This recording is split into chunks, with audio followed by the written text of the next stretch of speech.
Hi everybody, I want to welcome you to SOAS if you haven't been here before, and say hello to everybody who belongs to SOAS.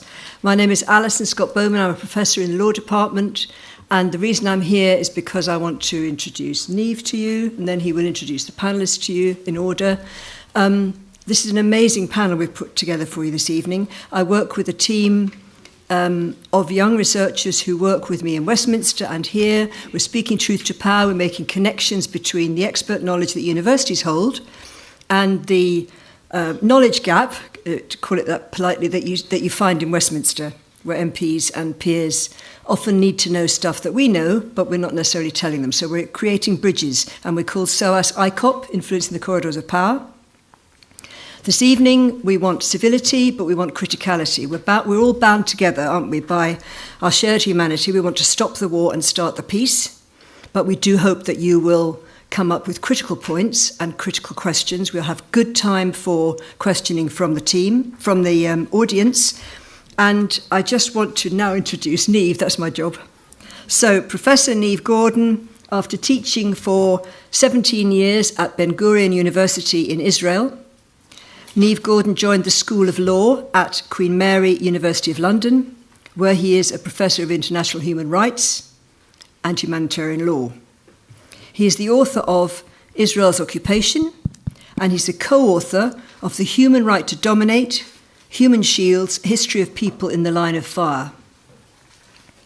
Niamh is currently the Vice President of the British Society of Middle Eastern Studies, which we also know as BRISMUS, and the chair of its Committee on Academic Freedom, and he writes regularly for the Popular Press. So please welcome our team, our panel. Thank you.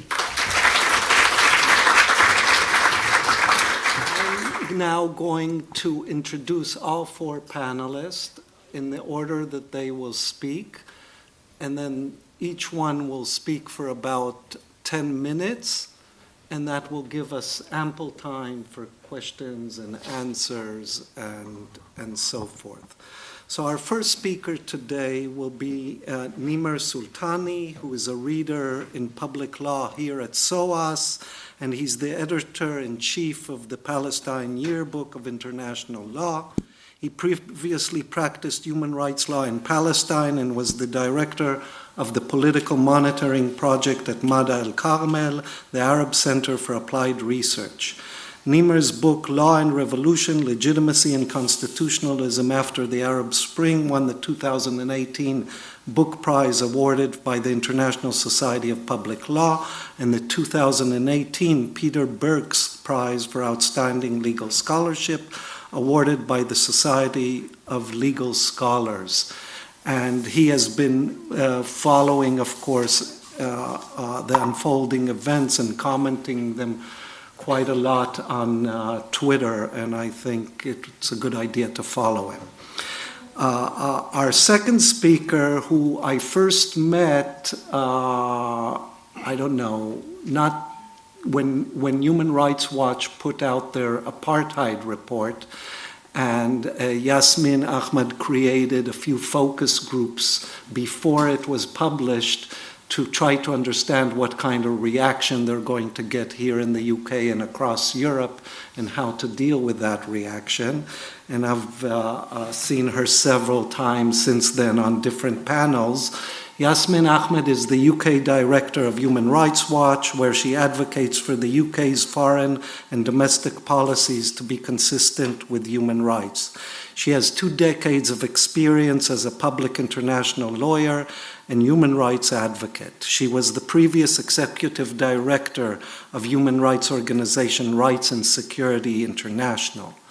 Yasmine also worked as a public international lawyer for the UK and Australian governments and the UN at the International Criminal Tribunal for the former Yugoslavia and Serious Crime Unit in Timor-Leste.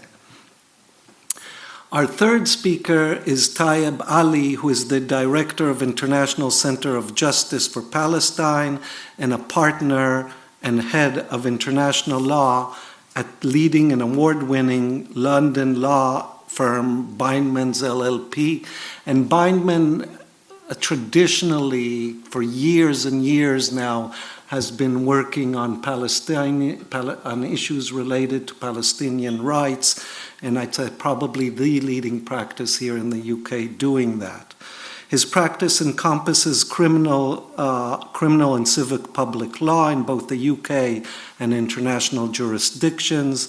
He has represented clients in the Supreme Court, European Court of Human Rights, as well as at the international political and legal institution, including the United Nations, the International Criminal Court, and the African Commission of Human Rights and People's Rights. And last least is a hero of our times, Francesca Albanese. She is the UN Special Rapporteur on the occupied Palestinian territories.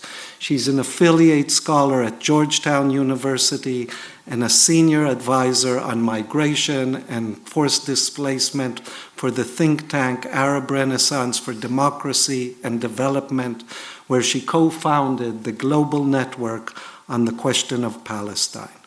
Francesca has published widely on the legal situation on Israel-Palestine. She is constantly, this is not part of the bio, she is constantly being harassed and attacked every single day in ways that are extremely violent, and she has not bowed down for a moment. Her latest book, published in 2020, called Palestinian Refugees in International Law, offers a comprehensive legal analysis of the situation of Palestinian refugees from its origin to modern-day reality. So thank you all for coming here. It's a great pleasure to be the moderator, and I'll give the floor to you, Nimer.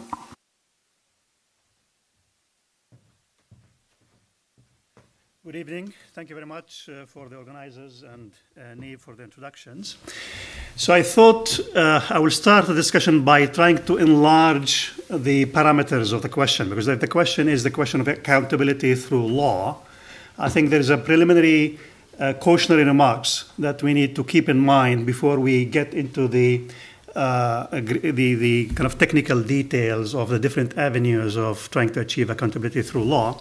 And Neve kind of hinted to one of them, which is the fact that law can be complicit in injustice in itself. So one of the problems, I think, with, or the limitations of the human rights agenda or the international legal agenda is that it focuses on the lack of enforcement. Obviously, lack of enforcement is a big issue of what we have seen, and it has emboldened, the impunity has emboldened Israel to commit genocide in these days. But in addition to that, we need to remember that first, law can be complicit and has been complicit when it comes to the question of Palestine in injustice. So we Palestinians have opposed, and we will continue to oppose and remind you that 181 and 242 are unjust pillars, legal pillars of the question of Palestine.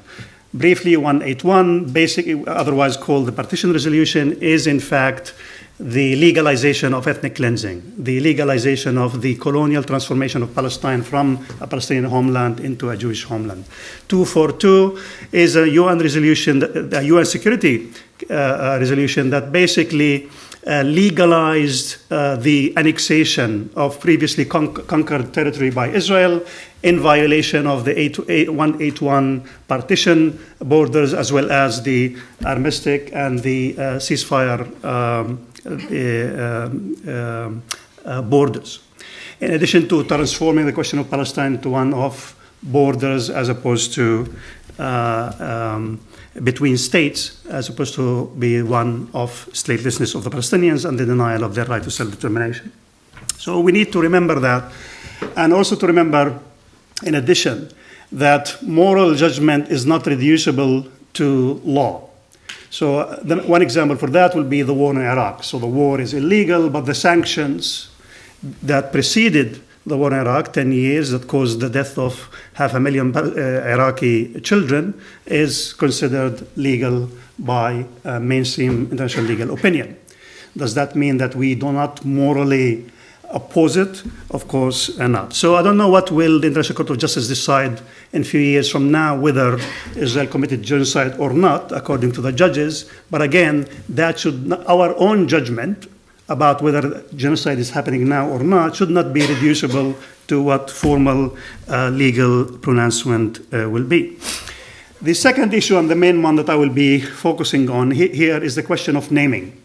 So before even talking about accountability and holding Israel to account, we need to talk about the politics of law or the politics of human rights, the question of naming what has been happening to the Palestinians. Edward Said says in one of his writings that when you talk about Palestine, when you talk about Zionism, you face a wall of denials.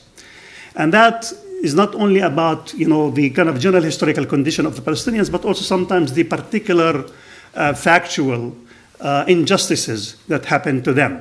So one example of this, for example, the question of torture. So even though Israel has practiced torture since 1967 in the occupied territories, it took many years. 1990, Amnesty broke the silence on torture. Another example of this, of course, apartheid. We, the Palestinians, have been talking about apartheid before 1967 occupation. So Faiz Sayer, for example, wrote a whole book in the early 60s about apartheid, referencing the Zionist arrangements and the institutional discrimination, racial discrimination against Palestinians inside Israel before the 1967 border. And yet it took the mainstream human rights commentary and organizations to get to that only in 2021 and 2022 through the Human Rights Watch report and Amnesty apartheid report. And of course, some of them have their own limitations, such as limiting the question of apartheid to the occupied territories since 1967, as well as the limitation of disconnecting or decontextualizing the question of apartheid from the question of colonialism. And this is actually the third example, which is the question of colonialism that is not talked about. So in 2004, the International Court of Justice issued an advisory opinion about the wall in which they talked about the denial of the right to self-determination, but colonialism does not appear there. In contrast, the Chagos case, many years later, with respect to the UK, mentioned colonialism and mentioned decolonization and mentioned UN General Assembly Resolution 1514 regarding colonialism. Another example is the ICC and the foot dragging with respect to Israel, talking about technical details, whether Palestine is a state or not, and assuming that Israel is a liberal democracy that has the rule of law, and all that kind of stuff that delayed any attempt to hold Israel to account because of the lack of naming and accurate framing of the legal and the political condition. And finally, and this will be the focus of the rest of my talk, is the question of genocide. We see the same kind of reluctance to call a spade a spade. We see the same kind of I'm calling it reluctance politely, but we can speculate about the reasons for the lack of accurate naming. So many human rights organizations also haven't yet uttered the word genocide, although there has been warnings by legal scholars, by genocide scholars, by UN rapporteurs since October of the risk of genocide, and we have seen 8 months of those. We see a lot of reluctance amongst legal scholars, legal practitioners, and of course, official political parties and governments in the West in naming the situation as one of unfolding genocide. So I'm going to give 3 examples of the kind of reasoning that follows this reluctance and denial of genocide, and say why I think they are weak justifications and the need to clarify the situation. So the first example will be some of the arguments by Judge Barak in the International Court of Justice. The second will be the recent UN Commission of Inquiry and report, and that was today, I think, presented in the UN Human Rights Council. And the third is arguments by the well-known author and lawyer, Philippe Sands. So the idea, of course, here, I assume you don't need much of a context why this is presumably a genocide. We have seen, as the UN Commission recently have documented, and as Francesca also documented in her report back in May, the systematic destruction of Gaza, systematic destruction of hospitals, systematic destruction of schools, systematic destruction of the civilian infrastructure, en masse killing of civilians in violation of all rules of war, and a lot of genocidal incitement, a lot of genocidal statements. And obviously, genocidal intent can be derived either from statements themselves or from the pattern of conflict. The difference between war and between genocide is that the logic of war is the logic of defeating an enemy, while the genocidal logic is a logic of elimination. And despite what you have all been seeing on social media and media more generally, and reading in reports like Francesca's, there is a denial of the genocidal process and a camouflaging of the, or a concealment of this process by security framing, security logic, and military reasons.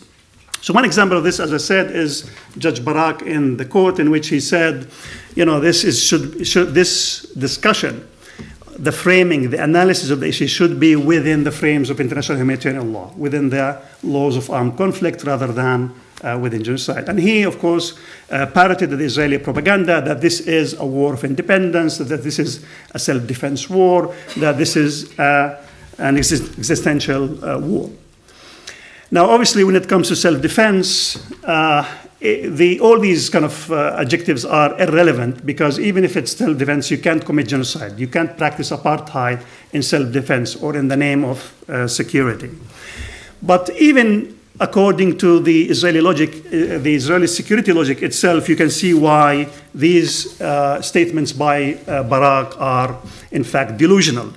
So if you look at different statements by, for example, Ehud Barak, who was the former chief of staff, the former defense minister, the former prime minister in Israel. In October 2023, he said on multiple occasions in TV interviews and magazine interviews that this is not an existential war. Similarly, Nimer, 1 minute. The former head of Mossad, two former heads of Mossad said this is not existential war. And at the time, the head of the intelligence director, Major General Haroun Haliva, also said this is not our existential war.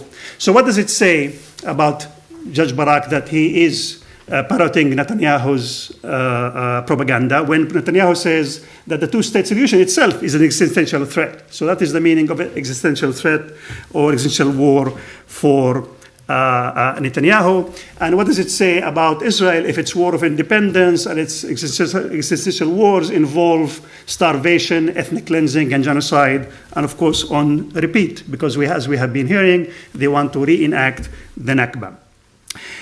Quickly, the Commission of Inquiry said recently that the Dahya doctrine has been, what Israel has done even within a week of the Gaza war, it was 5 times the Dahya doctrine. So 5 times what Israel inflicted on Hezbollah and Lebanon in the 2006 war. So when do we cross the line from war to impermissible and expansive definitions of international humanitarian law that allows inflicting damage to genocide? Is it 2 times the Dahya doctrine, which means, as you know, basically a terroristic conception of destroying civilian infrastructure to pressure the militants? The third example is Sands. So Philip Sands recently argued that so long as you can invoke another military reason, the genocidal intent does not exist. But this can also be shown to be false in the case that he himself has been defending with respect to Gambia versus Myanmar. So if you read the case, you will see that Myanmar has been saying that we are involved in armed conflict. There is an armed conflict, and there is something called the Arakan Army, and there is something called the Rakhine Rohingya Salvation Army, and we are on fight on them, and everything we are doing is for the security and the stability of the area, etc. So if you are denying it a genocidal intent in the case of Palestine, you are also denying it in the case of Myanmar.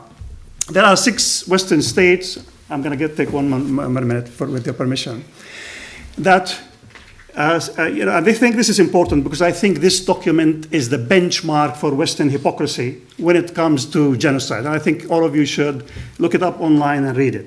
6 Western states, including the UK, France, and Germany, and the Netherlands and Canada, have submitted back in, I think, October or November in the Gambia versus Myanmar case what they think should be the judicial approach to deciding genocide and genocidal intent.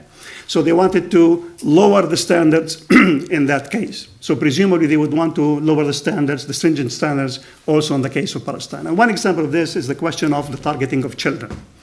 So if you have 15,000 children who were killed in Palestine, and of course we can only speculate how many are under the rubble, according to these states, in the case of Myanmar, the targeting of children on this scale precludes the invocation of security logic. Finally, I think it seems to me that, in conclusion, the first step towards any consideration of the rule of law and accountability is a proper naming and framing of the situation, and in this case is a situation of genocide rather than a situation of war. We need to call a spade a spade. Thank you. Thank you. Yasmine, please.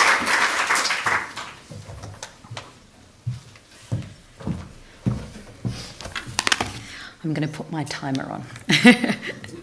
Well, first of all, thank you so much for the organisers for having me on this incredibly esteemed panel. I am incredibly honoured to be standing here with these people, and also thank you to you for coming here as well.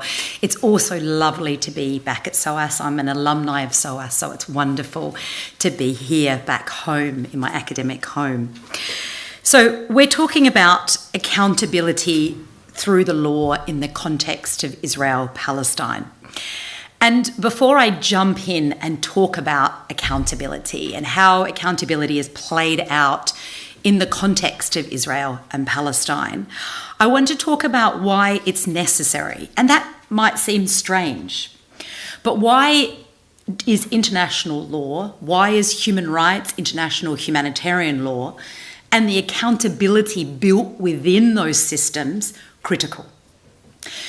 Obviously, the first and most principled point of why accountability is important is because if you do not have it, you have impunity, and impunity leads to ongoing violence. And I would argue that the situation in the occupied Palestinian territories is a perfect example of that.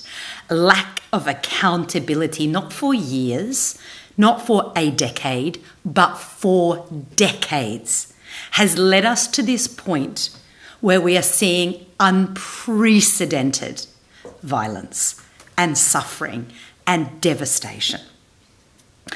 Why international law and accountability is so important, and states ensuring that they are complying with those standards, is because, as we know, and many on this panel have said before, having double standards in the international regime ends up completely picking apart the entire rules-based order. As you mentioned, in the context of Myanmar, the UK government stands up and speaks, as they should, against the violence that is being committed against civilians. They speak, as they should, against the violence which has been committed by Russia in Ukraine. And their silence on Palestine and on the violence which is being inflicted is deafening in this situation. And it is not only the lives of Palestinians and Palestinian children and generations to come that suffer, but it is all of our security, everyone's security in this rules-based order. But thirdly, and I think very importantly, I was at a conference that I spoke at, I think it was last week or the week before, run by the Balfour Project. And at that conference, there were a number of policy and politicians there. And someone raised their hand and they said, look, we are so sick and tired of hearing you, everyone, talk again and again about all these human rights violations and how bad things are. And you're speaking to the converted. It's an echo chamber. We want to talk about the next day. What can we do about this? And you know what I got up and said? I said, we have to talk about yesterday. And not just yesterday, but the decades since 1948. And we have to talk about today in Gaza and the West Bank, because if we do not talk about that, we cannot have a tomorrow with peace. Because for all of these decades, policymakers have been talking about a peace process and a way forward, and it has failed. Look where we are now. And why has it failed? Because no one has addressed what is actually happening on the ground. The violations that are so systemic, the discrimination that's so systemic that it's found to amount to a crime against humanity of apartheid and persecution. So for me, we can't have a debate, whether it's illegal or whether it's a policy debate, or we can't have a discussion about anything without grounding it in international law, accountability and justice. So what are we talking about accountability for? So we are talking about accountability, yes, for the crimes that have been committed both by Hamas and Palestinian armed groups, and then the crimes and devastation that have been committed by Israel over 6 months now.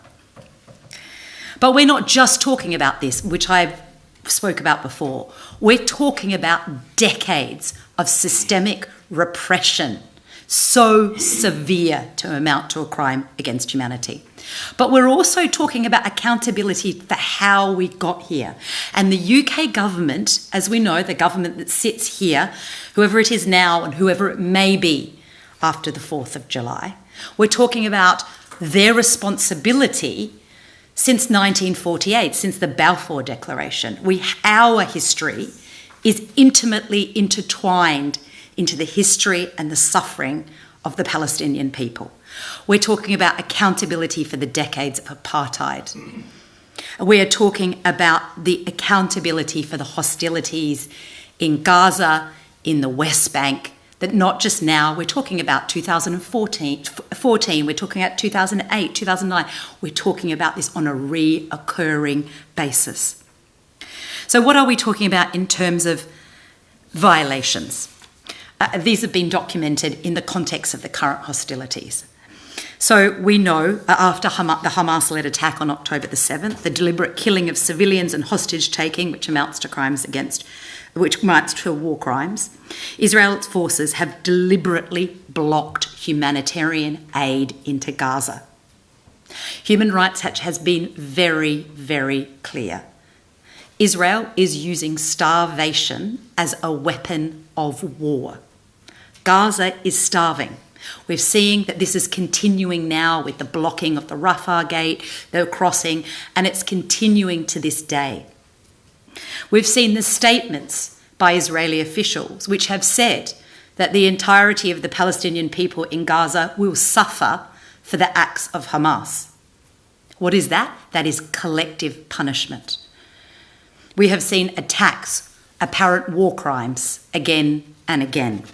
We've also seen acts which risk forcible displacement of populations again and again in Gaza. We hear from people, this is not the first time I've been displaced, this is not the second, this is not the third, this is the fourth, the fifth. And where are they being displaced to? There is nowhere safe in Gaza. They have no provision at all.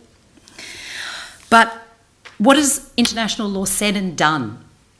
And I think what's very important here, and something that I have reflected on, is that the work that we have done as human rights activists before October 7th has been critical to addressing the violence that's happened on October 7th and since October 7th. And why is that? Because the work that we did when we documented abuses and found that Israel had committed the crime against humanity of apartheid, along with Amnesty International and, more importantly, alongside Palestinian human rights organisations and Israeli human rights organisations, is that we lifted that cloak and we said this was not about the current hostilities. Because every single time we've had hostilities, it's presented as if this came out of nowhere and this is two sides of a conflict of equal measure. And what we did by unearthing and ensuring there was light on the abuses was to say this didn't. This is contextualised. And as we said, why is that important? Because we can't have a tomorrow if we don't recognise a yesterday and today. It's also critical, and I appreciate I've only got about 1 minute to go, so I'm going to be very quick. It's also absolutely critical. We've seen the ICJ, International Court of Justice, respond. We haven't seen it do everything we want it to do, but we have seen international law speak.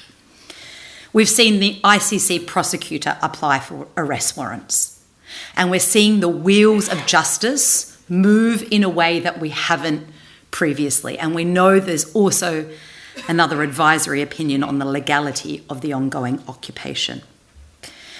But I think what's important is not only about the abuses that are being done by Israel, because Israel couldn't commit those abuses without the complicity of other states. I think that's absolutely critical. This would not be happening today if the US was not arming Israel. And to a lesser extent, but to an extent, if the UK government wasn't licensing military equipment to Israel, if Germany wasn't, and so on and so forth. And international law is clear on that. We have responsibilities around complicity in the Articles on State Responsibility, in the Arms Trade Treaty, in our domestic law, in the Genocide Convention. And there is also obligations on states to put an end to abuses as well. Again, in the Articles on State Responsibility, the Article 1 of the Geneva Conventions, Common Article 1 of the Geneva Conventions, and so on. And obviously, there's also individual criminal responsibility for aiding and abetting. And I have been very clear when I have gone in and spoken to officials at the Foreign Office. I've been in and out of the Foreign Office more than I've ever been in and out of the Foreign Office over the last 6 months. And I have been very clear to them to ask them the question, have you been talking to your ministers and have you been talking within the government about the individual criminal responsibility that you may be liable for as an official, as a minister, for what is happening in Gaza right now? And as we know, there are plenty of states who have and are willing to exercise universal jurisdiction. So we want to ensure that the world is not only smaller for those that are carrying out abuses, that Netanyahu not only feels afraid of when he travels, of where he travels, we want to ensure that states that are complicit in ensuring this happens also feel afraid. Thank you very much.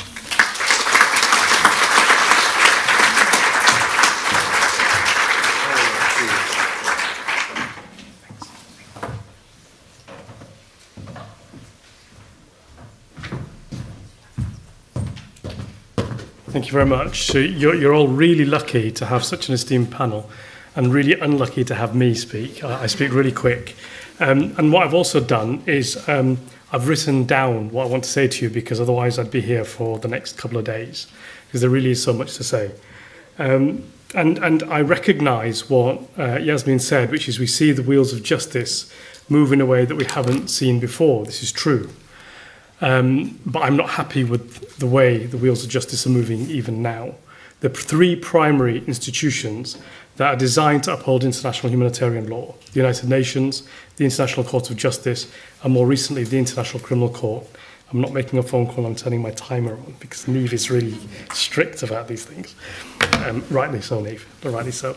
But the situation in Gaza has demonstrated something for me. It's demonstrated in visceral detail the international community's lack of commitment to any real international law-based order, particularly if it would in some way be against their own perceived national interests. Now, around the globe, after October the 7th, we saw world leaders come out in force and condemn Hamas unequivocally. And at the same time, they sent a green light to Netanyahu to say to him that he was free to reduce Gaza into rubble as he had promised to do. But in fact, they didn't just do that. They didn't just send a green light. They supplied Israel with the financial and military means to do exactly that. Western leaders are guilty of viewing Palestine and Israel through the prejudiced prism of the merciless Palestinian terrorist against the gentle Jewish victims who are desperately maintaining the only democracy in the Middle East.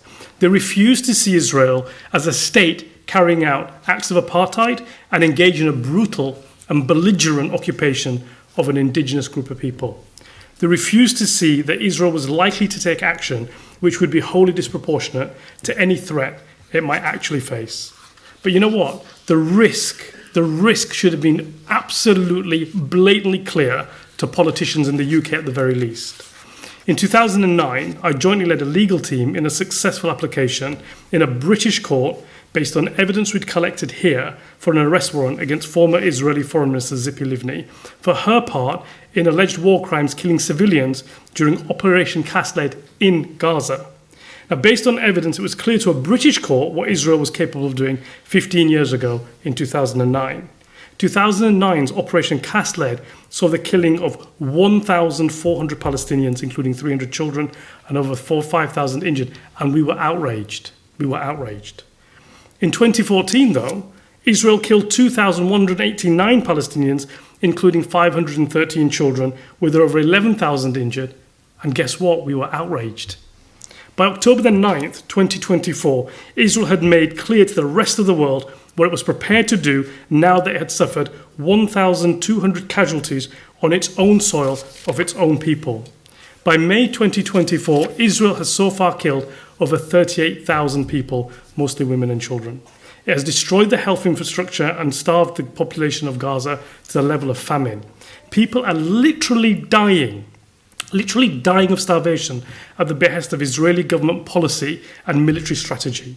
Despite the positions governments have taken across the world, the people remain resolute. In the UK, most people do not back Israel's war in Gaza. Most people back a ceasefire. Most people back the release of hostages. Most people, and this is interesting, including those that are sympathetic to Israel, think Israel should enter into peace negotiations with Hamas.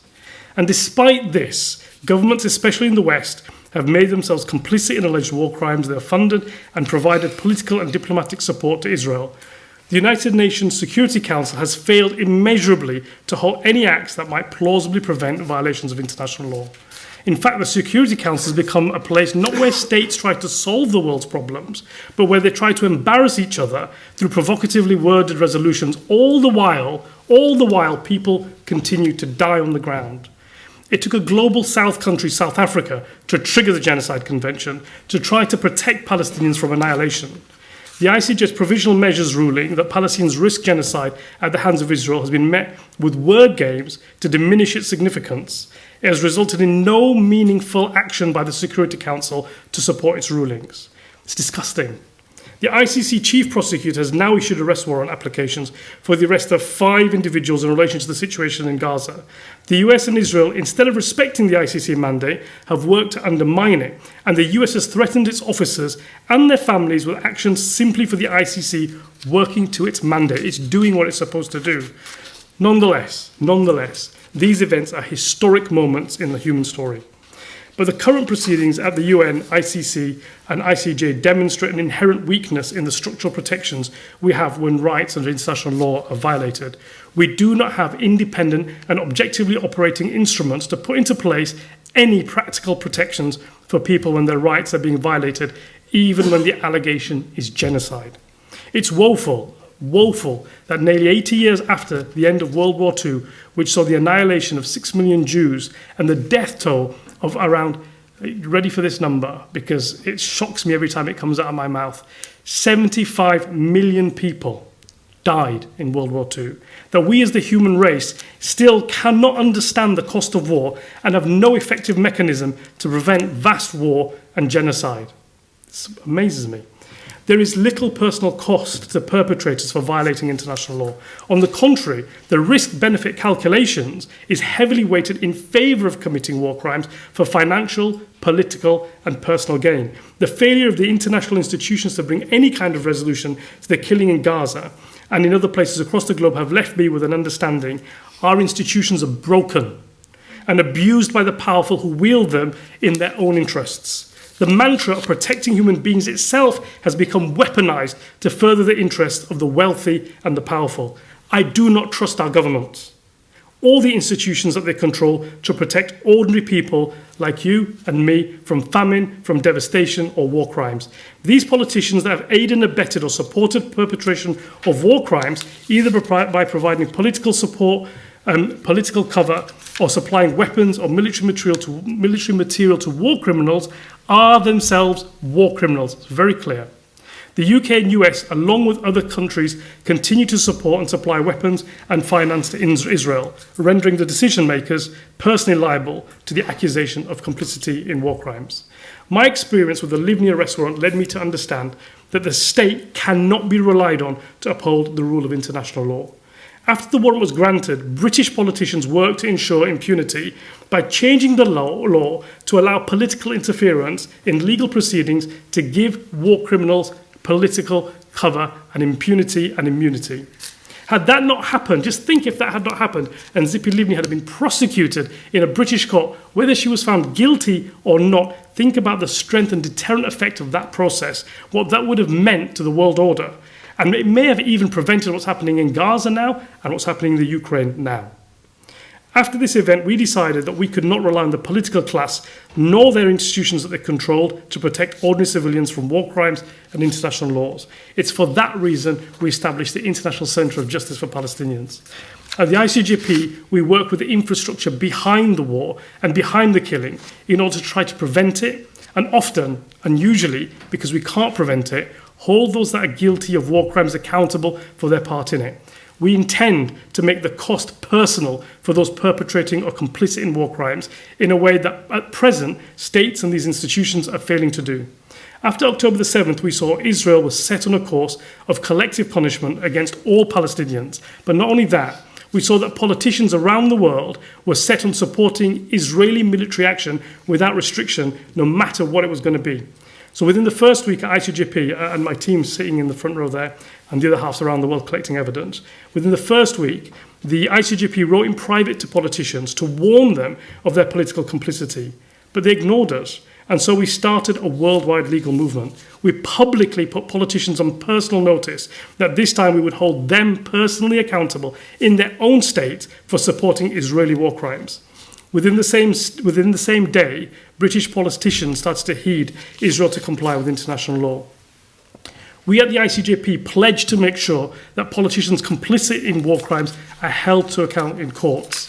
Seeing the massive rise in civilian deaths and the ruthless targeting of schools, hospitals and the civilian infrastructure, we launched our Justice for Gaza campaign to secure and record evidence of war crimes to a criminal standard that could be used in international and domestic legal proceedings. We are engaged in the painstaking exercise of evidentially recording every single action taken by Israel in Gaza for use in criminal prosecutions. So far, our evidence has been taken by Scotland Yard in London and the International Criminal Court, and we have the intention to ensure that our evidence is used by every state-level prosecution agency in the country. In every state-level prosecution agency in every country across the world until we have accountability for what is happening in Gaza, no matter how long it takes.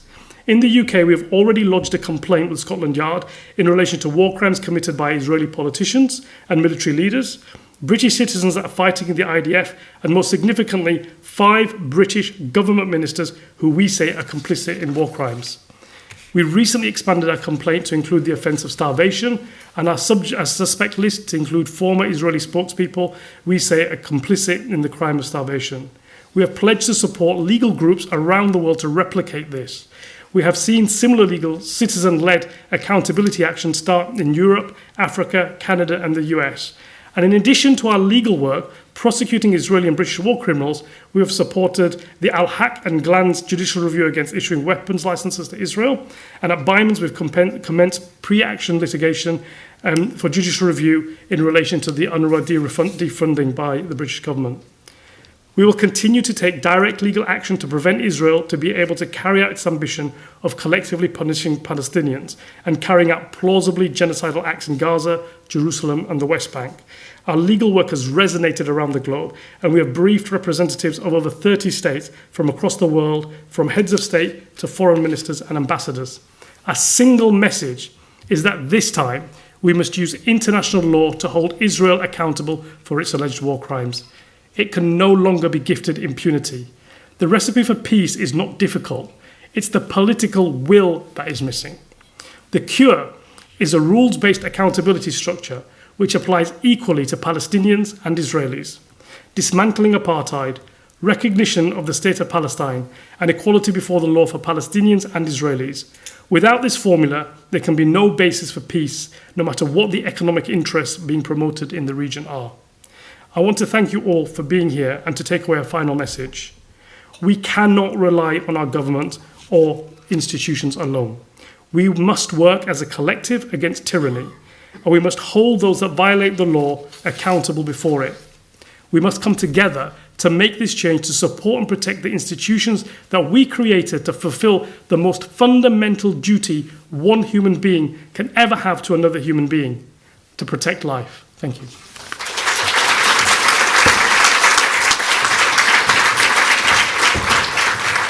Thank you so much. Finally, our last speaker before we open up to Q&A is Francesca. Please, Francesca. Hello, everyone. Can you hear me? Yes, we hear you loud and clear. Good, good. So it's a real pleasure, honor to be back at SOAS, of which I'm also an alumni. And although I'm very jealous, I would like to be with you in person and share the energy that only SOAS can host and generate. So I was taking notes as the speakers before me in this esteemed panel shared with you all, wondering what I would say. But let me say with some words of gratitude, and not only to the panelists whom I know personally, and I agree with all of this been said about them, and together with Niv. I mean, all of you are amazing, and I'm really proud to walk this path of justice with all of you. I have two groups of people to pay tribute to. And the first, and I hope that this is something that we all learn and do from now on. We need to pay tribute to the Palestinians because, and as the original owners of the traditional owners of the land that was called Palestine until May 1948, and as of them has been called Israel, and as of 1967, Israel and the occupied Palestinian territory. The Palestinians have never ceded sovereignty, and because of their right to exist as a people should be protected and first and foremost acknowledged as a people. It seems that it's incredible, unconscionable that in 2024 we are still talking about that after one century of injustice upon them.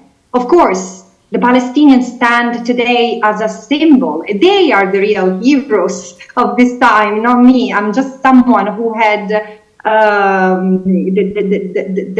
the opportunity to serve this mandate at this horrible time, and I will never recover, as many of us, from the spiritual rupture that this has caused.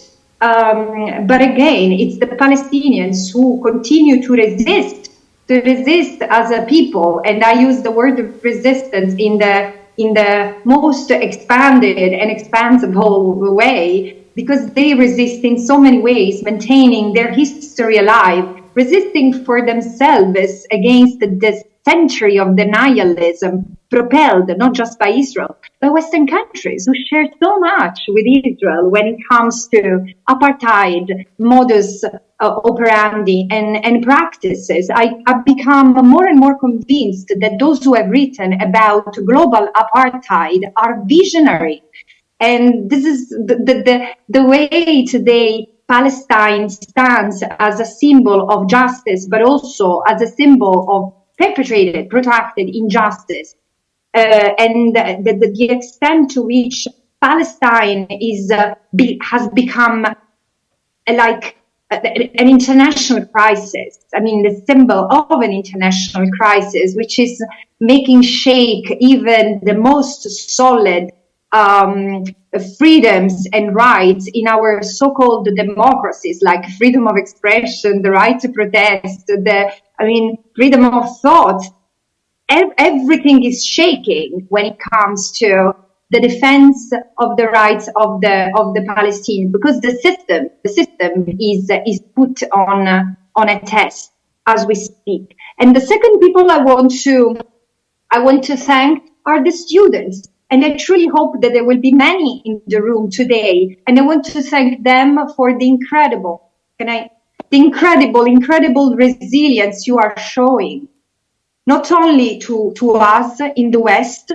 And I've been preaching for years saying something has gone completely wrong in the way in the West we organize solidarity with the Palestinian people, but also with all other people who are still deprived of the possibility to enjoy their right of self-determination. And today they are making, and I speak with a deep sense of realization of what it means, because I live in an Arab country, I work in another Arab country, and I can tell you, I've never seen this level of admiration for something happening in the West that are no movies or not singers. And it's something that is really this resilient for justice that students protesting everywhere are showing. And of course, I thank the faculty members who are protesting with them. So, and I've already wasted half of my time, half of my speaking time, I suppose. But what I wanted to say is that I'm looking now at the question of complicity in international law, because, as you know, I've already written about genocide. For me, there is no question that this is a genocide, and with many special rapporteurs, with other independent experts of the United Nations, I'm one of those who has raised the alarm and denounced the risk of genocide as of the first week of in October, after the 7th of October. It was clear what Israel would be doing, and it has become clearer and clearer. And as of the beginning of November, we have said that there is 30 of us have denounced there is an unfolding genocide. And why it's so important to come to terms with what is genocide is because without that, it will be very difficult to also ascertain and then hold accountable those who are complicit in this genocide.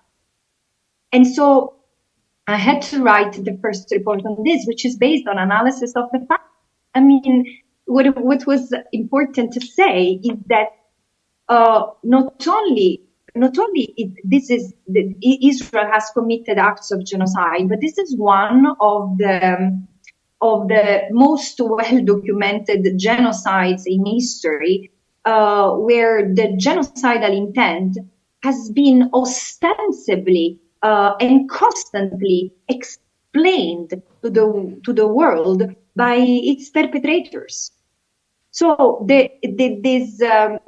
I hear the arguments of lawyers, legal scholars, and others, and there are those who dare saying we cannot talk about genocide because there are no crematoria.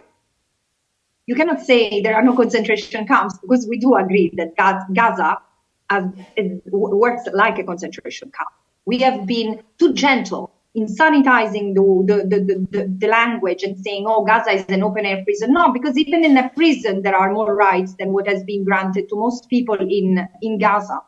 So the fact that there are no crematoria is not a criterion to dismiss the charge of genocide against Israel, because in fact, the existence of crematoria is not a requisite to determine the existence of the crime of genocide. But also, there is such a confusion between genocide and extermination. We can have genocide without even one person killed, like extrajudicially killed. Because this is the most important feature of this all.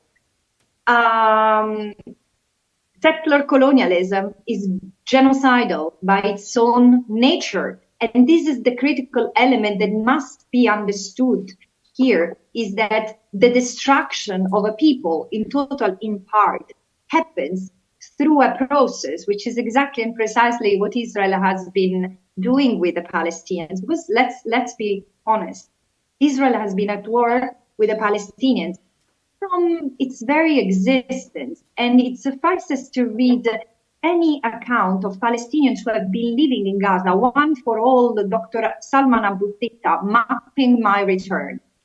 He comes, his land was, his family owned the land where the kibbutzim who have been attacked on the 7th of October, most of the kibbutzim who have been attacked on the 7th of October are today.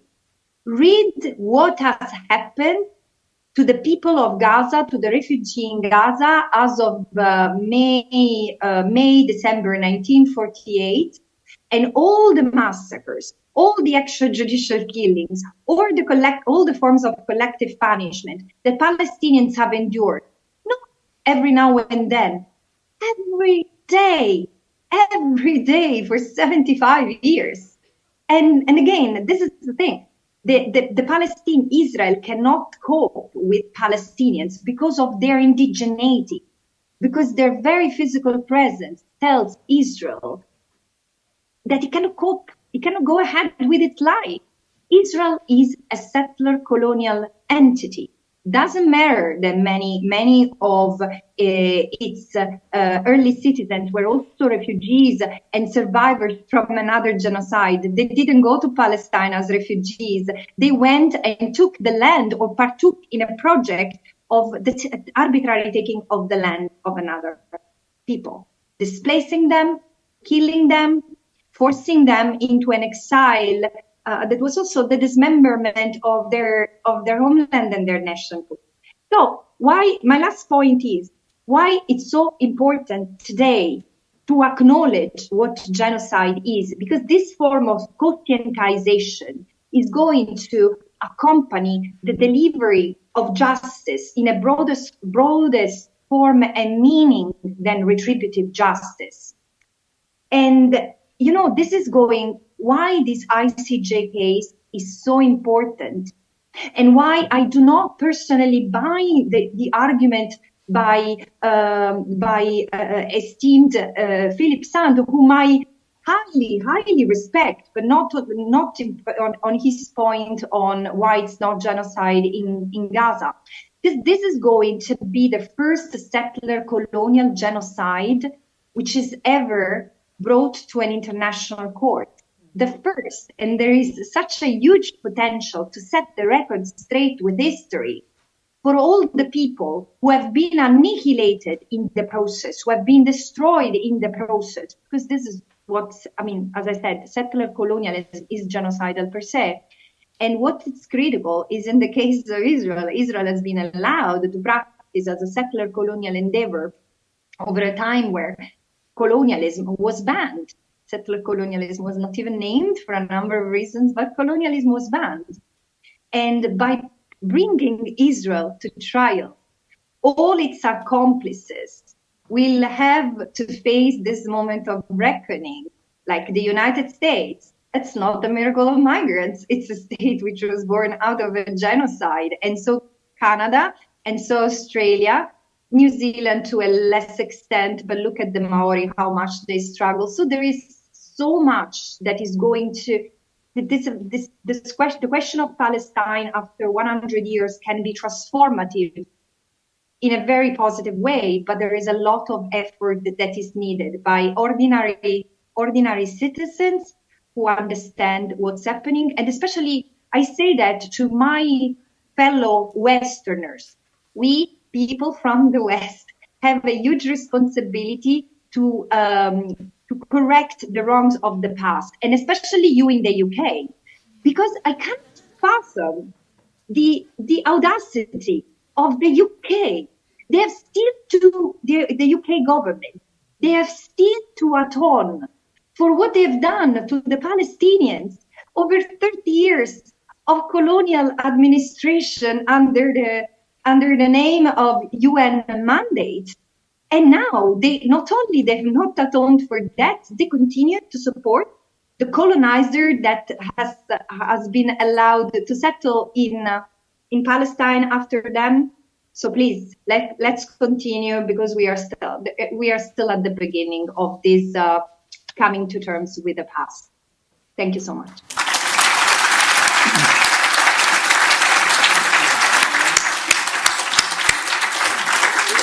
Thank you so much for a brilliant panel. I will open now for questions, but I want to make two comments before I open up. The first, both of them relating to issues that were raised here. The first has to do with the refugees in Gaza. 70% of the Gazans are refugees with their land, many of them in what is now southern Israel. They can see their land. And this, in the Israeli mindset, is a threat. Because you've wronged someone, you're afraid of the person you've wronged. And this genocidal intent that Nimer discussed and was discussed in is not new. In 1967, when Israel occupied Gaza, Levi Eshkol was the prime minister and said, I think it would be good if the people in Gaza would be flown to the moon. In 1992, as Rabin was preparing to sign the Oslo Accords, he said, I wish Gaza was in the sea. Okay, this genocidal, and people are looking at statements from the past, this genocidal intent has been there all along in terms of statements. But the most important thing that I want to say is what is at stake at this point. And the stakes are very, very high. Because the whole system, the whole architecture of the post-World War II international legal order is now at stake. Because Israel, what is legal work? Legal work is the interpretation of the law within the context of what is going on. Israel is arguing, for example, I think Tayab here mentioned the bombing of hospitals. 500 attacks against hospitals. 500 attacks. Okay, we all know the numbers. We know that 2/3 of the hospitals are shut down. Those that remain are working. Israel is claiming that the hospitals are protected by international law. The law says you are not allowed to bomb a hospital. But the law also immediately provides a series of exceptions and says if a hospital shields, then under certain conditions you're allowed to bomb. And Israel's basically saying today that the whole Gaza Strip is a shield because there's tunnels under the whole Gaza Strip, and so all the hospitals are shielding. Now, if Israel wins in these courts, whether it's the arrest warrants or whether it's the ICJ, then Israel is going to be using the Geneva Conventions, as Nicola Perugini and I show now, is going to be using the Geneva Conventions themselves to legitimize genocide. That is what is at stake here today. Okay, and that I think the speakers have shown on different levels. So let's open it up now for conversation. Anyone that has a question will get a mic to you. Yes, please. Can someone with a mic? So please introduce yourselves and please limit the questions to questions and not comments. And those that are joining us online, please write down your questions. The next round we're going to read from online questions. Yes, please. Hello, thank you. Firstly, I would like to say thank you to the entire esteemed panel. And I think we should give them another round of applause for the amount of brilliant work that they're doing and for coming and listening to Ethan. As a student of a London university, not SOAS, but a different London university, I think it is very important that we express that there is encampments going on across London, in SOAS, in King's College London, in University College London, and I think it's and others. I think it's very important that all of us, whilst we attend this event, it's very important that we express our support and our solidarity with the other students. And I would like to pose a question to the esteemed panel. It is, what would you say, because we can come to this event and we can come to other events, but what would you say is the best course of action for people to take? Because for me, for example, as a student, my institution gives over £52 million to the Israeli war machine. And it is not enough for us to say, yes, we can change the system, or yes, we'll vote for a different party which does not support Israel. It's not enough to do that. We need to take more active action. I think that's the most important thing. And on one of the esteemed panel's comments is that we cannot wait for the international court to wake up or the international conscience to wake up. King Faisal in 1973, more than 50 years ago, said, are we going to wait for the international conscience to wake up? What are we waiting for? Still hasn't woken up. 51 years later, it hasn't woken up. It hasn't condemned Israeli war crimes. So what are we going to wait for? We're going to wait for the entire Gaza to be wiped out off the face of the planet? Is that what we're waiting for? So my question to the esteemed panel is, what is the course of action that we, as students and as people, should take? And my comments to everyone else here is, if you really, really care for Palestine, it is the liberation of the Palestinian people are in our hands. It's in our hands. We, as people living in the West, we have the power. Our voice is our power. And we have to stand up and scream for the liberation of the Palestinian people by going to every encampment, every protest that you see. This is what we have to do. By going and showing your solidarity with encampments in King's College London, in SOAS, in University College London, in Imperial College London, in every one of these encampments. LSE just got evicted the students. By showing your solidarity and your support for them, it not only boosts the morale of the students, but it also boosts the morale of the people in Gaza who are seeing that everyone in the West is on their side. So, Jazakallah khairan, thank you for your time, and thanks for your questions. Thank you. Yes, we have another question here, please. Over there, right next to you. Two questions, actually. Hi, hello. My name is Laila, and my family are currently in a tent on the beach in Rafah. And I want to know what use is international law to us, really, right? It's so slow, and we don't want the weight of transforming the world. You know, I just want us to live. So my question for the panel is what use is international law to us right now? Thank you for that. Okay, we'll take one last question for this round. The woman in black right behind her, yes. Hi there, yeah. I just wanted to say thank you again for such an insightful and powerful talk. I'm also a student, not at SOAS, but another London-based university as well. And my question was directed to Yasmine earlier. I know you talked about the legal principle of universal jurisdiction. And I just wanted to understand and ask really how important you think that is as a tool for accountability, and what you kind of see as the inherent challenges to pursuing that as an approach to accountability. Thank you. Okay, we'll go in reverse order this time. Francesca, maybe, but can you try to limit your answers to around 2 minutes so we can take another round or two? So, Francesca, please. I do my best, although short answers are not my cup of tea.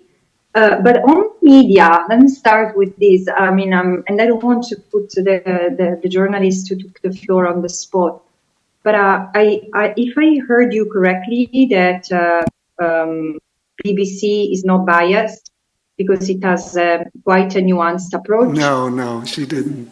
She wanted to correct me if I'm wrong, but she wanted, what is your view on how the media has been representing the conflict? Okay, I think that the media has, not all media, we cannot generalize, but Western media, corporate media, and that would include the BBC among them, are on the same spectrum with different nuances, and they have done a pretty shocking job in portraying the situation in the occupied Palestinian territory. Nothing new, it didn't start on the 7th of October, but it has continued as of the 7th of October, and there are various expressions of this that must be corrected. Reporting facts honestly in an unbiased, impartial way is part of the ethics of journalism, and I think this has been largely betrayed. There has been misinformation and lies, fabrication that has been reported over and over. But also, I do not understand why journalists use a terminology that is often reactionary and an expression of government's political views that undermine human rights. And again, think of Hamas. I'm by no means a defender of Hamas. But the thing is that it's so obvious to have Hamas, or so common to have Hamas presented as a terror organization. This is not something that the UN does, for example, and which doesn't mean that Hamas cannot commit acts of terror, but so does Israel. So the fact that there has been such a replication of barbarism, type of barbarism, evoking language when it comes to the Palestinian with very little scrutiny, both for nuances and facts, let alone legal qualifications. And the second element is that there have been I understand the cancel culture. There are people who have lost their jobs for speaking out on Palestine and the kind of repression that was enacted in this new form of McCarthyism against them. Well, this is when journalists like others should get, like many academics do, in fact, they get united. They protect each other. This is what should be done. To the students who asked the first question, three things come to mind on what can be done more. I think use the encampments as a space to continue to educate yourself.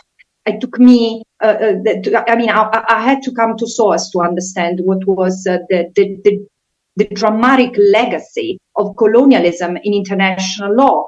And I've learned so much in that space. But again, this cannot be the prerogative of one university among many. So keep on educating each other on what colonialism is, and also never forget to read history from the perspective of what Fanon used to call the wretched of the earth, because these are the voices that have been suppressed across history.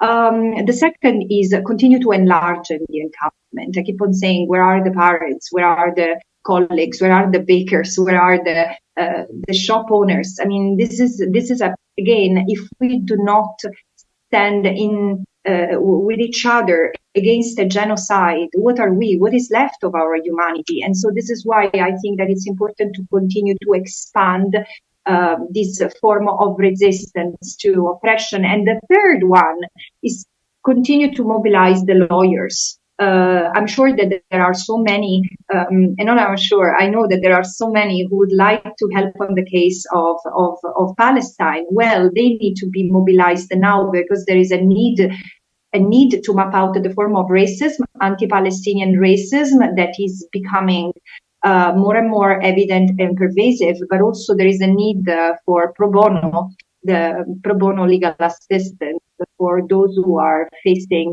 various forms of retaliations and punishment for their stance in solidarity with the Palestinians.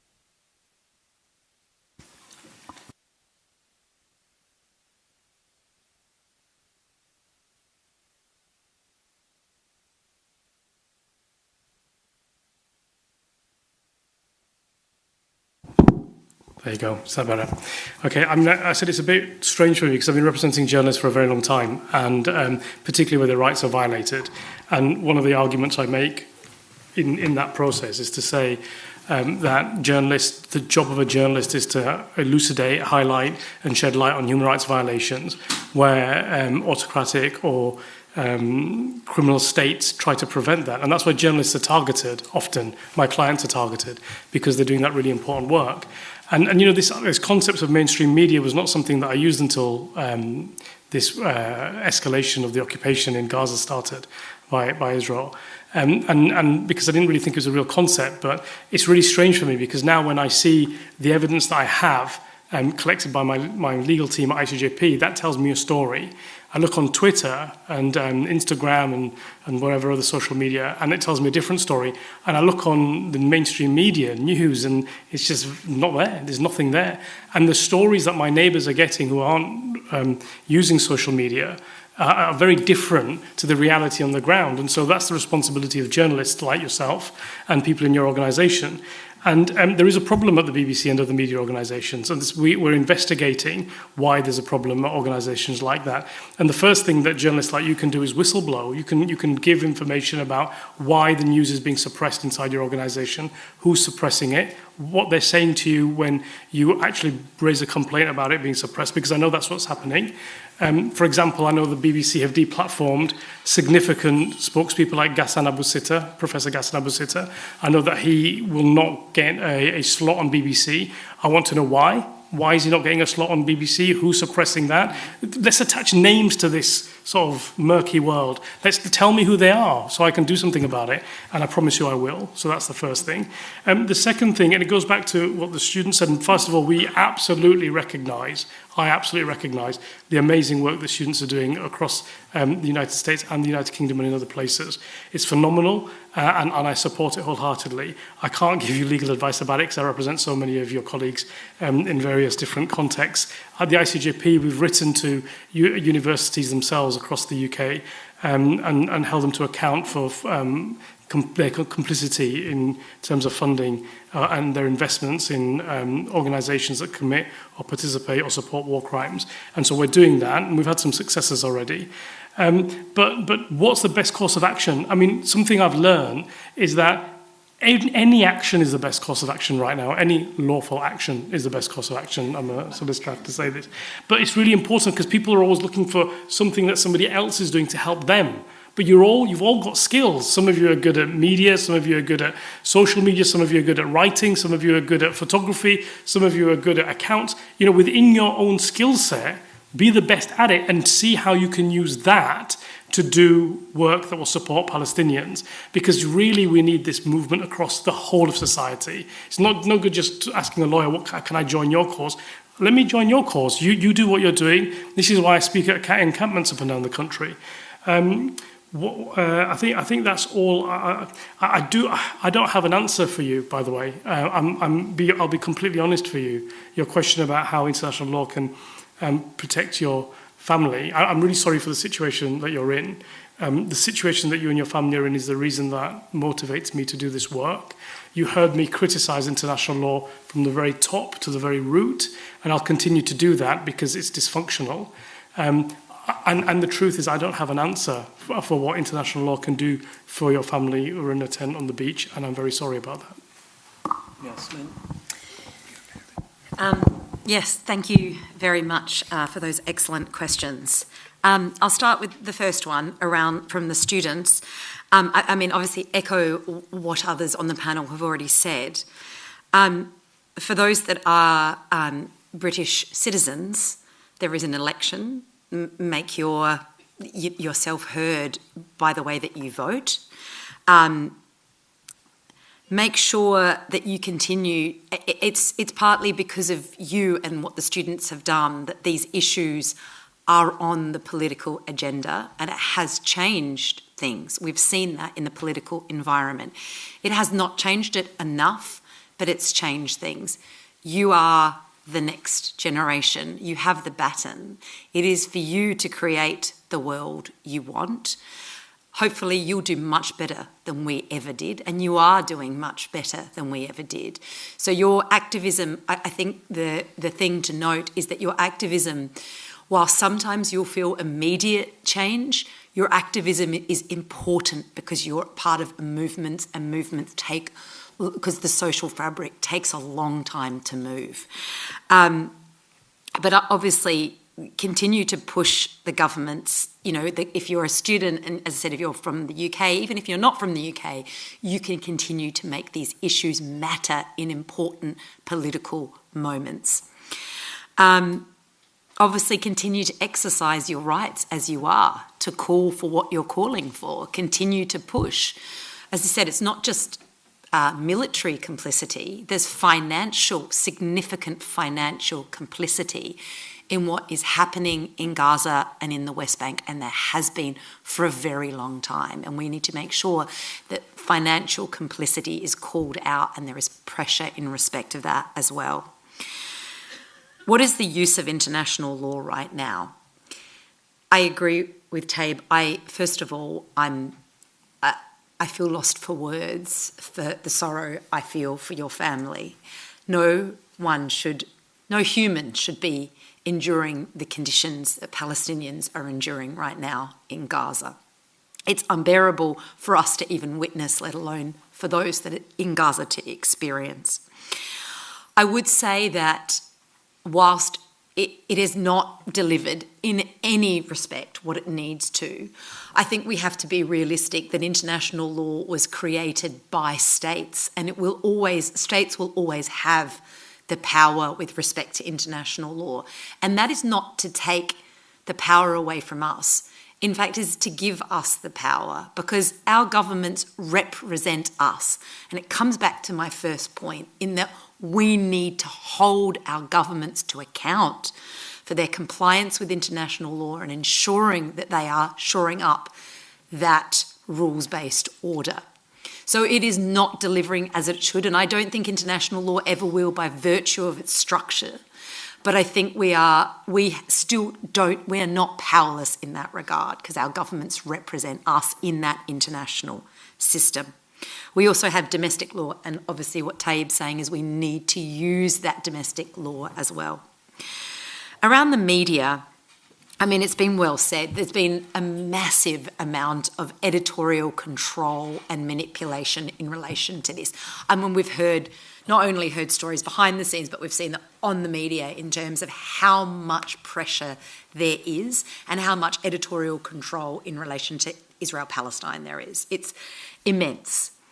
I think what we've seen to date is, the failure to actually directly call out like often you hear this is happening, and it's as if who's stopping the people from Gaza eating?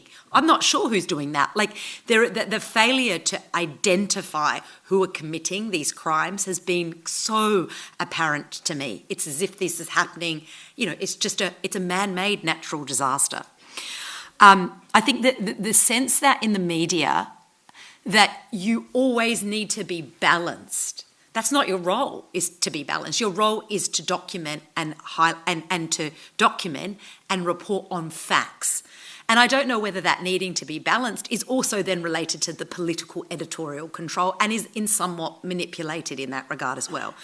I think what we should be saying, that if there should be clear standards and ethics around reporting on this, and they need to be instituted in media organisations, so this can't ever happen again. If there's ever a time, let's institutionalise those standards and ethics.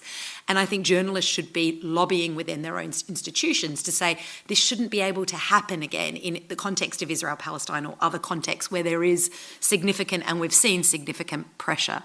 We know, obviously, an Australian journalist was dismissed for merely sharing HRW's product on the issue of humanitarian access. Humanise. Obviously, you know better than I do as a journalist, that is absolutely critical.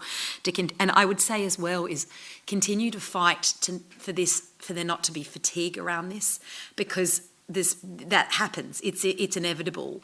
We can't let the spotlight leave Gaza, because once the spotlight leaves, there's even less chance that we're going to be able to continue to have pressure on this. Lastly, on the universal jurisdiction point, I think it's not a silver bullet by any means, but universal jurisdiction is such a critical concept. It's that there are certain crimes that are of such gravity and significance that any state in this world should prosecute people, investigate and then prosecute people if they come on their territory. We have seen it work in the context of Syria and another context, but there are obvious limitations to how effective it is. One mainly being political. We talked about the Livni case. The UK government putting obstacles to even the exercise of arrest warrants, but also the political interference in the decision of when you can prosecute in relation to universal jurisdiction, which exists in the UK. But I think it's really important, and then obviously others are really practical limitations, ensuring that pushing states to ensure that they have ongoing investigations, structural investigations, to ensure that they've got the evidence before them when someone arrives in their territory. There are obviously, in the Syria context, that worked because also they had a lot of people, refugees from Syria, say in Germany or in Belgium and other cases, where they had people on their territory. But states need to be prepared to exercise this. And I'm hoping that as we've seen the global south states empowered and moving in this regard, that they will start thinking about, at least saying that they're, consider exercising universal jurisdiction. And as I said, I think the main thing to know is that, and it impacts policy and it impacts the way states are, they need to know that the world is getting smaller for them. And that is for those that are complicit and those that are directly carrying out the crimes. So I will try to limit my comments to the second question with some implications for the third question. So the question was, what use is international law? Now, obviously, the international legal mechanisms, as we have kind of detailed in this panel, have their own limitations. But if you look at the law as not separate from politics, and I guess this is one of the fictions when we talk about law, a fiction that legal practitioners, including the judges, promote in order to claim that the legal resolution of conflicts is through legal reasoning and legal tools applied to the facts, irrespective of political, social, and economic kind of influences. But obviously, this is not how the law sociologically and anthropologically works. But if you think of the law and politics as intertwined, and if you think of law as a field of political contestation, it becomes one of these tools that can be used in some cases more effectively than others. Obviously, the weak cannot rely on the law, and law is not the only tool and cannot be the only tool. It cannot be understood as separate from politics or a substitute for politics, but rather should be part of a political vision, part of a political struggle, to the extent it can be useful in some cases. Now, if you look at the particular case of the South African application to the International Court of Justice in December, and if you remember what situation we were in as in terms of discussing what's happening in Palestine and in Gaza in particular, and what has been the political situation. So you could ask the same question: what use is politics or political institutions such as the UN Security Council, the UN General Assembly, etc., for the Palestinians at that point? And the answer is it was very kind of limited in terms of its effect on what has happened till that point. Now, it is my claim that the South African application in December, and then the hearing in January, and then the decision, obviously, in the end of January by the International Court of Justice, disrupted the Western narrative about the war, disrupted the Western media narrative as well about the war. Because what was the narrative before then? It was that Israel was attacked by this external actor that crossed the southern border, and that Israel was acting in self-defense. There was no talk about occupation. There was no talk about, genocide. And there was no mention of what the Palestinians have endured for 75 years. And then South Africa shows up and says, wait, this is an ongoing unlawful occupation for over 56 years. This is an ongoing Nakba and apartheid for over 75 years. And there is an ongoing siege for over 16 years that preceded this, that there is an important context that need to be mentioned. And they threw the word genocide. Now, those of us who have been, students and scholars and UN rapporteurs, etc., who have been using the word genocide before then were dismissed, were laughed at by the media. Even South Africa in the beginning was also dismissed by such, esteemed quote-unquote magazines as the Economist and the rest of it. And even after the January ruling by the court, there was still doubt. But the point is, for the first time, it was, there was 84 pages through which the Palestinians speak. One friend of mine described it once, and I keep repeating this, that this was the first time she felt as a Palestinian seen since October. That document by South Africa at the end of December.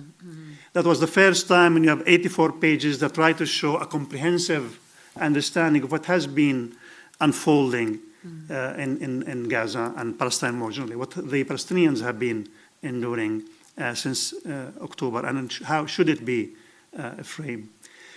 And suddenly, in the media, Channel 4 and the BBC, etc., you started seeing that the viewers would bring the Israelis and then show them on the screen some of the genocidal statements by the Israelis and ask them about them. That is because of the International Court of Justice application by South Africa. There's also the question of documentation of what has been happening. The main documentation that has been happening so far is the South African documents that have been, some of them public, some of them are not yet public, hopefully they'll be public. These include what South Africa submitted in the end of May to the UN Security Council, public dossier that's still unfortunately not available widely, but hopefully will be, 120 pages of genocidal documentation of genocidal intent and genocidal statements by the Israelis. So that is a kind of a legal tool, a legal medium. I could have, written hundreds of op-eds about, why it's happening in genocide, if the New York Times and the Guardian, etc., allow me to do so. But it would not have had the same effect of South Africa, a weighty state with its particular history of apartheid and colonialism, invoking the gravest crime in the international legal system, in the highest court of the land, and then being heard and being listened to and being reported, even if in skewed ways, at least in the beginning, by the Western media. But that is the effect. It disrupted the way in which the war and the genocide in Gaza has been framed, has been understood, has been reported at. And obviously, what we need to understand eventually that these international legal tools and rulings are not simply formal documents and dead letter. It's also all of us. Their enforceability is about all of us. It's about the students in campus. It's about the anti-war mobilization who can capitalize on such legal decisions. The BDS movement in this country and other places can also capitalize on these decisions. I was in the NEU, the National Education Union conference in Camden a while back, and I told them, are you afraid of PREVENT? I hope many of you know what PREVENT is in this country, which is this legislation that tries to talk about radicalization. So you can use this formal legal document by South Africa. It's available on the International Court of Justice website. It's not a shady website. It's not kind of an extremist organization that you need to look for information for. And you can present that to your students. You can assign that to your students. Yeah. Can they accuse you of radicalizing your students and under PREVENT because you are doing that?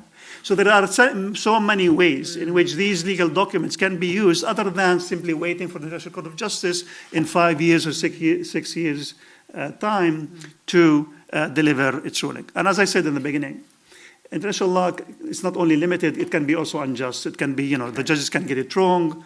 the ways the judges, rule also depends on the changing social and political context around them. So if genocide in the coming years, as I believe has been the case so far, there's an emerging consensus in academic and legal commentary that this is a genocide.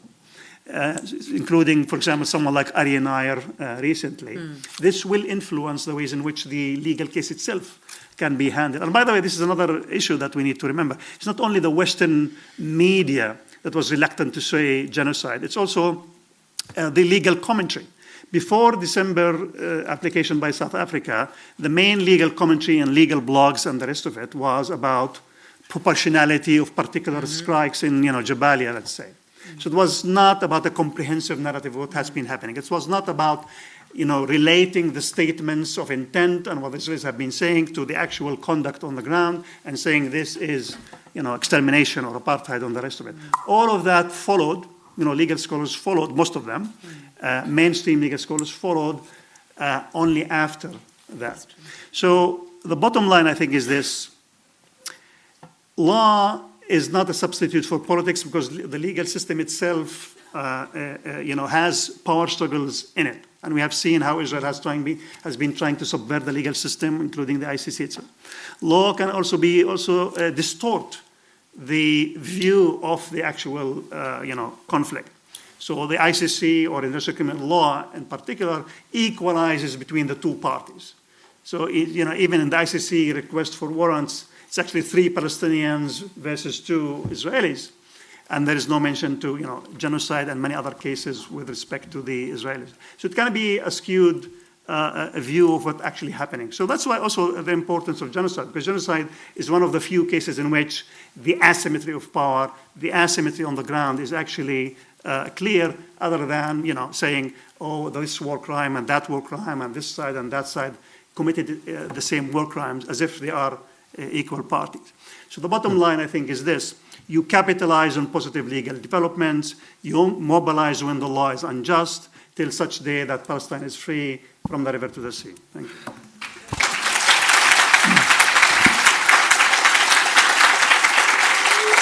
Thank you. With your permission, we're going to take one more question from the online audience, and then we're going to have to, I think, sum up because we're already 10, 15 minutes over time. So what is that question? So Franklin Smith asks, what is the evidence for Israeli war crimes? Civilian casualties by themselves, as regrettable as they may be, do not in and of themselves constitute war crimes. No, I think we're gonna, I think the UN Commission of Inquiry, 120 pages on war crimes. Yeah. And you can read our reports as well. Yeah. We've been very clear. Obviously, there are allegations of war crimes in relation to particular attacks, but there is no question that Israel is using starvation as a weapon of war, which is a war crime. There is no question. So, yes, there is debates around proportionality and necessity in relation to individual strikes, but there is just no question that stopping people from eating and getting humanitarian aid, including medical aid, into a population is a war crime. There's no question. So I think it's a redundant question. Okay. So thank you, everyone. I'm going to let you close, but please thank our speakers for this amazing panel.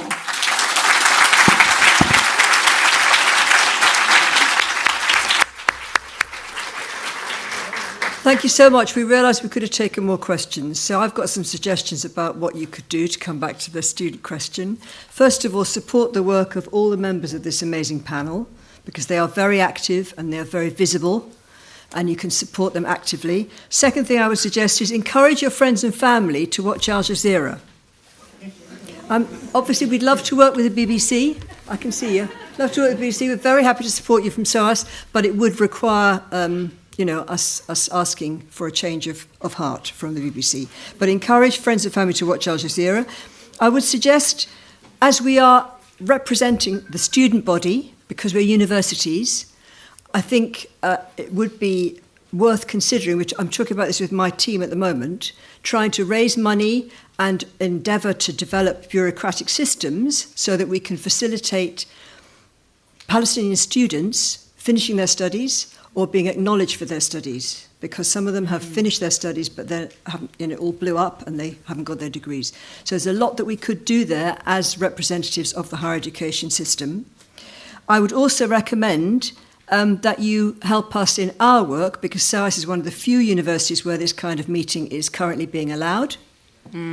Please support us, please protect us. Obviously we're not perfect, we make mistakes, but we really want you to support us in this. And also we, in our little team, SOAS ICOP, we've already issued briefings in Westminster, which have been read by many MPs and peers. They don't necessarily own up to the fact they've read them, but we see their clicks. They're clicking up to 35-40% on our, and we've issued several on this, on Gaza, and we also held a panel in Westminster about the death, the targeted deaths of Palestinian journalists.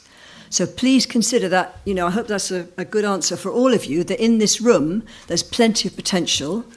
The horrors that you've described of your family in the tent on the beach, don't know what we can do about that right now, but in the long term we have to use our people power to work in the ways that this amazing panel has recommended. So thank you very much.